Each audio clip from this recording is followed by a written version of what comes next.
Okay, now if we have an anomaly on a length such as this hole, there's a little tip of what we can do to alleviate that.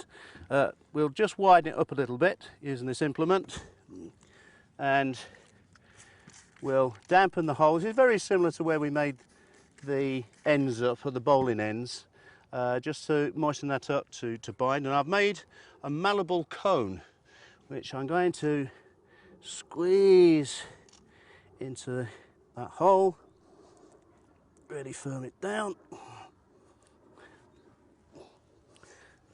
cut off the excess. There we go. Really pack it down tight. That's that. Little bit of grass clippings.